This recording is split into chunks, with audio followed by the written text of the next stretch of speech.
Hello दोस्तों, कैसे हो आप सब।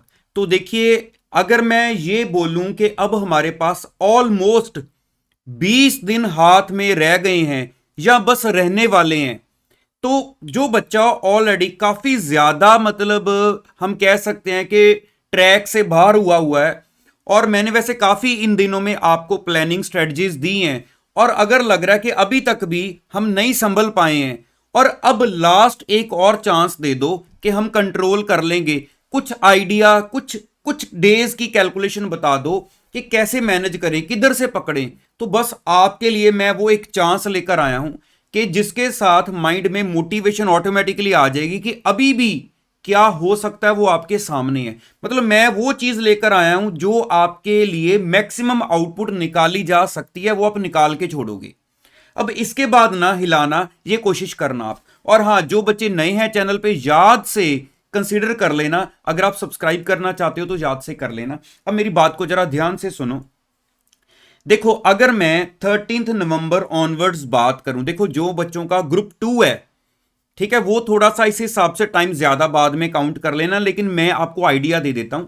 अगर मान लो, मैं ये मान के चल रहा हूं ग्रुप 1 के एग्जाम्स हैं, दो ग्रुप की भी बाद में बात करते हैं, पहले मेन चीज सुन लो कि अगर मैं ये बोलूं कि हमारे पास 13 नवंबर ऑनवर्ड्स का जो टाइम अवेलेबल है, मैं उसको अगर 24 नवंबर तक काउंट करूं, तो वो 12 दिन का टाइम हमारे पास बन रहा है, 12 डेज का टाइम। ठीक है, जिस बच्चे का मतलब ग्रुप 1 है, मैं एग्जांपल ले रहा हूं, अपने आप बाकी बैलेंस कर लेना आप। जिस बच्चे का ग्रुप 1 है, तो मैं आपको यह बोलूंगा, आप अगर पेपर 1 को इतने दिन के लिए, मींस 13 नवंबर ऑनवर्ड्स अप टू 24 नवंबर, 12 दिन के लिए भूल जाओ, उसकी बुक्स को साइड पे रख दो कि पेपर 1 को अभी नहीं उठाना।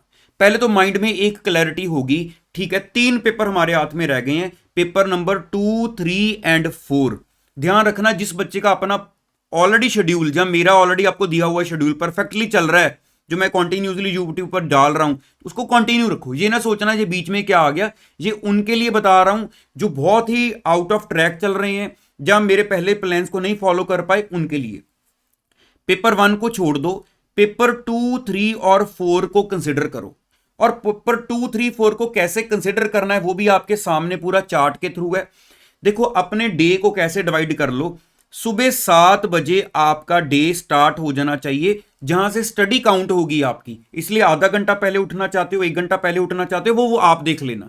7 बजे से आपका काउंटर स्टार्ट हो जाएगा कि मेरा पढ़ने का टाइम स्टार्ट हो गया है, और 3 बजे तक ये 8 घंटे का आपका एक बड़ा स्लॉट है। वो मैं आपको बताता हूं इसमें आपने क्या करना है, पूरा पूरा डिटेल में है मेरे पास प्लान। देखो, 7 से 3 बजे तक का आपका एक पहला स्लॉट रहेगा, 3 से 4 आपकी पूरी 1 घंटे की 100% ब्रेक है। उसके बाद फिर से रात रात के 12 बजे तक, आपको आफ्टरनून 4 बजे से लेकर रात के 12 बजे तक, ये 8 घंटे का आपका दूसरा स्लॉट है। मैंने सिर्फ दो स्लॉट में टाइम को डिवाइड किया है।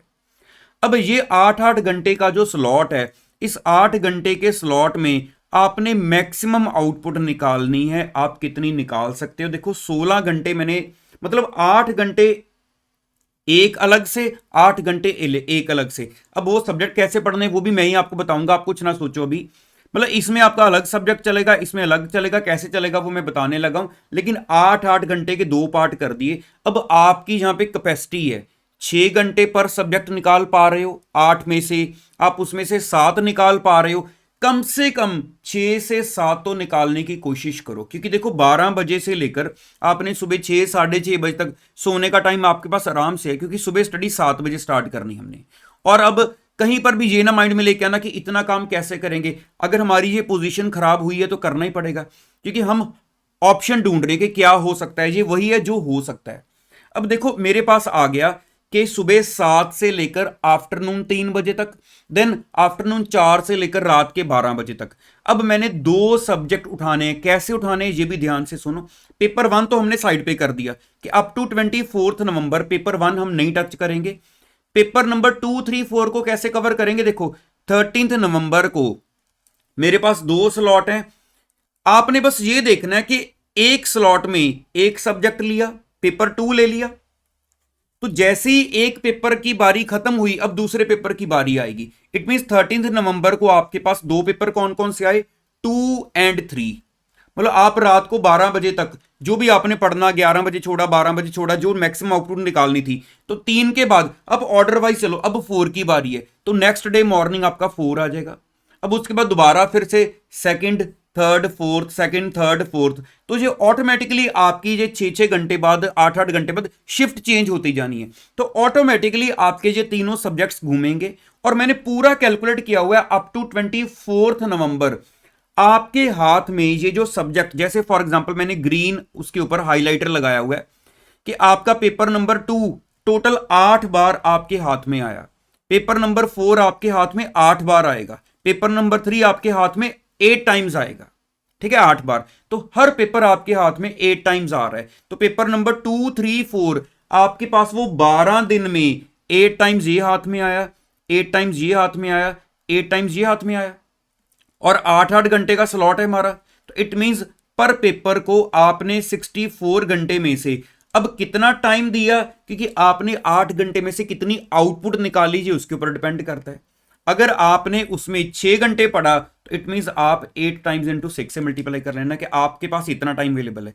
तो ये आप अपने तीनों सब्जेक्ट्स को ऐसे मैनेज करोगे, ठीक है। अब इसमें कितनी आउटपुट निकालनी है वो अब आपको थोड़ा सा देखना है। अब उसके बाद जैसे 25 नवंबर आएगा, हमने पेपर नंबर 1 को सबसे पहले प्रेफरेंस देनी स्टार्ट कर देनी है कि भाई अब इसकी मेन बारी है, तो मैंने सुबह सबसे पहले पेपर नंबर 1 को उठाना है, 6 घंटे देने हैं, 7 देने हैं, 8 देने हैं, वो अपनी कितनी तैयारी आपकी ऑलरेडी है या नहीं है उसके साथ डिसाइड कर लेना।